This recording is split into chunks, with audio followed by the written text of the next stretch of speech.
I'm the Public Events Officer at the Secular Student Alliance at UNLV. And on behalf of the SSA, I'd like to welcome you all to this talk. At this point, please silence your cell phones. Put them on vibrate. Okay. Again, thanks for coming. This talk will take 30 to 45 minutes. There will be a question and answer afterwards, so please stick by. It's with great pleasure I get to welcome today's speaker, Fazzino, a PhD student here at UNLV, Department of Sociology, former Evangelical Christian, SSA UNLV member, Las Vegas atheist meeting placement member, doing research of apostates of Evangelical Christianity and deconversion processes. So, ladies and gentlemen, please welcome our speaker today, Fazzino.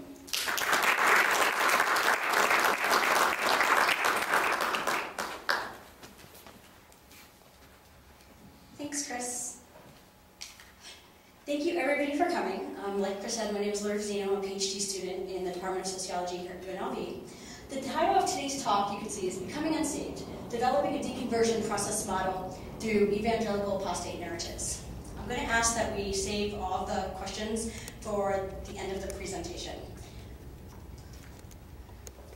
I came to this topic by my own background. As Chris mentioned, I am a former evangelical believer, turned apostate, and I was really interested in understanding the processes of deconversion, how one goes from a religious identity to an irreligious identity, and kind of like what those stories are. So when I set out to do this, and I should just clarify, what I'm presenting today is preliminary findings of my master's paper. I'm only actually presenting half of these findings, and today we're just going to be talking about the atheist experience.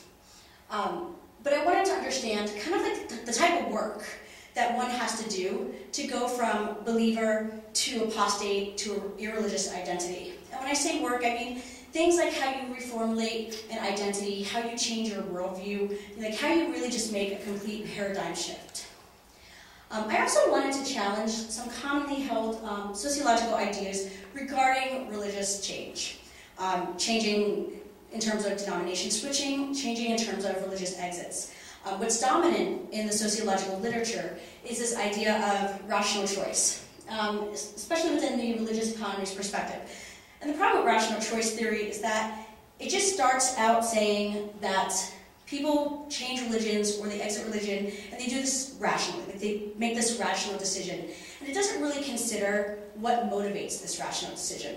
It doesn't consider the experiences on why somebody would want to exit, and it doesn't really consider the emotions of why somebody wants to make this rational choice. It also, in my opinion, is a weak theory because with rational choice, you're maximizing the benefits and you're minimizing costs.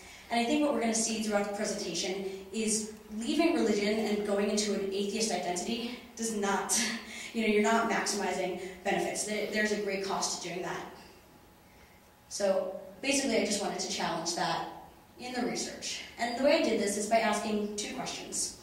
The first question is I wanted to know what the exit narratives were of the evangelical apostates. But more than that, I wanted to understand how these stories were told. There's something about the retelling of a story, the replaying of a story, that you can learn a lot from.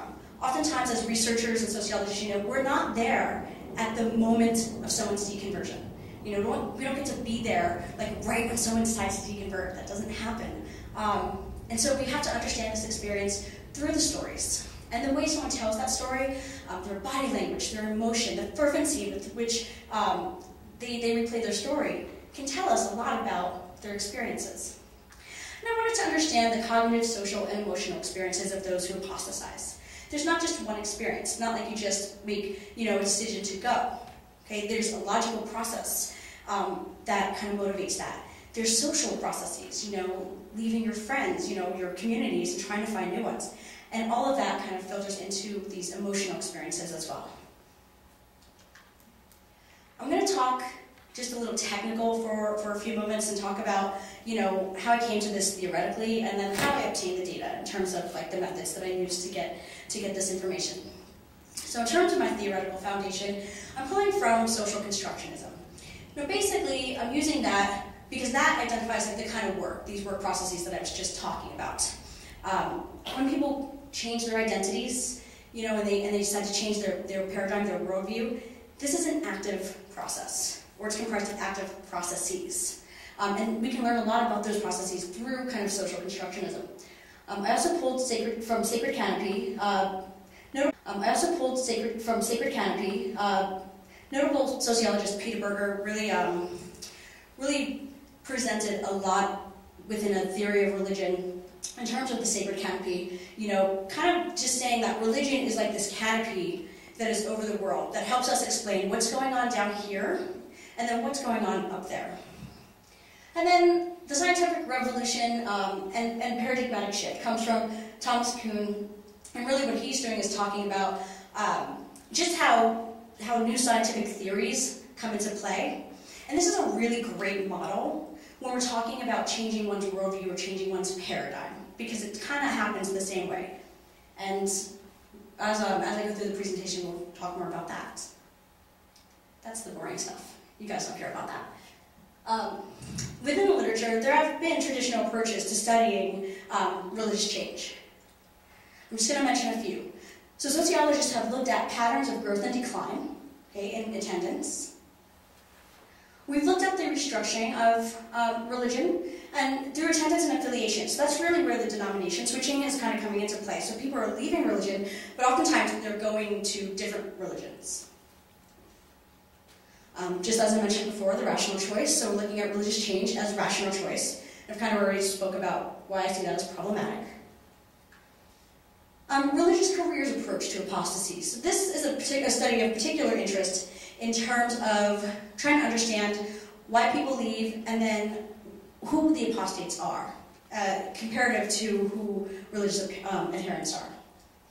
And lastly, we have very minimal research on deconversion, but in '94 there was a scholar of religion that looked at narratives of deconversion and wrote a book titled Versions of Deconversion. I just want to touch on the last two studies. So within the religious careers approach, this was a study that was done in 1993. It was a quantitative study where the sample was undergrad college students from America and from Canada. What their findings suggested was that apostates are the least religious group. They're the least likely to engage in religious behavior, and they're the most liberal. But this is really not surprising, right? If you're an apostate, chances are you're not going to church. And by the way, I hope nobody had to miss church to come to this talk today. If you did, thank you. But what's most interesting about this study is that what they found was that apostates reported lower rates of life satisfaction, happiness, and self-esteem. So in 1993, people who were apostates, they just weren't happy. And there's a couple reasons why that could be. What the study concludes is that religious adherents, people that went to church, were significantly happier than apostates. Now, if we think about 1993, this was kind of before the emergence of the new atheist movement, right? So there wasn't a lot of community. There wasn't a lot of social outlets for these people. And my study basically kind of wants to argue against this whole significantly happier findings. And we'll see that the atheist experience, I'm going to kind of let the cat out of the bag, the atheist experience, at least right now, is a happy experience. The study on the versions of deconversion came out in 1994, so these studies are done relatively close together. And what Barbara does is outlines 4 distinguishing characteristics of most deconversions. Now this is consistent with what I found as well. So in most deconversions you see some sort of intellectual doubt, you see moral criticism, emotional suffering, and then disaffiliation from religious community. Now the problem with this is that it ends at the disaffiliation. So it's talking about kind of why people are deconverting, but it doesn't talk about really what happens to apostates. Like they disaffiliate, but then where do they go? And that's where I feel like my study can really add to this literature. So how did I get this data? Who am I talking to? I used a qualitative design, focusing primarily on in-depth interviews. So like I was saying, we're not there, when, you know, these experiences are happening. We're not there when people decide in that moment to deconvert. And so we have to listen to their stories.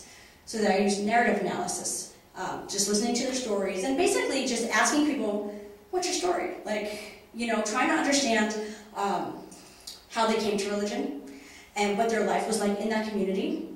And then I think my favorite question to ask, and I ask everybody is, all right, where did it start to break down? And that's where we found the most interesting stuff. I also use grounded theories. This is a really great tool. I'm just going to talk about it just very briefly because it's, you know, if you're not a sociologist, it's kind of boring. I'm not going to lie.